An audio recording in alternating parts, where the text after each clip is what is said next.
There's an awful lot of Conservatives watching this programme and members of your own party and members of your own government who think this is a really bad deal. And the reason they think it's a bad deal is that it keeps us far too close to the EU. We've sort of left, but we then join round the back door. I mean, Boris Johnson has said, for instance, we are truly headed for the status of a colony.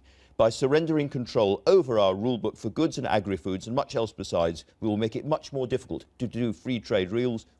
David Davis, who was in charge of this only a couple of weeks ago, says the common rulebook policy hands control of large swathes of our economy to the EU and is certainly not retaining control of our laws in any real sense. They're right, aren't they?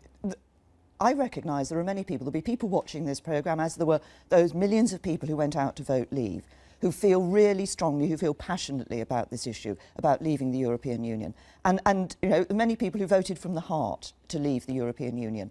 My job as Prime Minister is to deliver for them, but also I've got to be hard-headed and practical about this and do it in a way that ensures we get the best interests for the UK.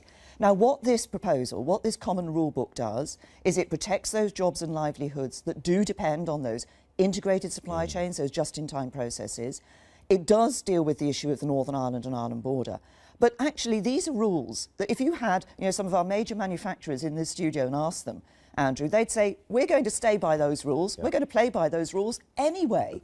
And that's the point. This is a stable rule book, stable rule book that people would be having to deal with, having to use anyway in order to sell their goods to the European Union. But the problem with the rule book, and that's why David Davis and Boris Johnson and indeed Donald Trump and Peter Mandelson are so upset with it, is that it doesn't allow us to do new trade deals around the world in the same way. That's wrong. You say that's wrong. It does allow us to do new trade deals around the rest of the world.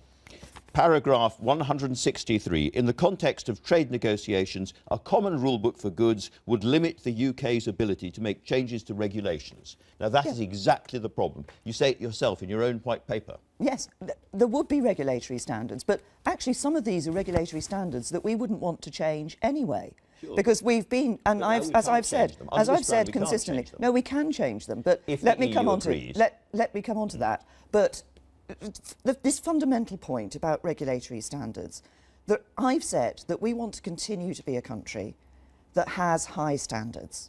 This is something that has been consistent across government, that we want to continue to have high standards. So you could do trade deals where you tear up all our regulatory standards, but I don't think people actually want us to do that. A very simple question. Can I just, because there was another point to your question which I'd like to answer. Yeah. But of course, in what we're proposing, yes, we say we accept that, we accept those rules. The manufacturers will do it anyway. But yes, we say we accept those rules. But there's a parliamentary lock on that. Parliament would take that decision. And if there are any changes, it will be for Parliament to decide whether or not they accepted that change.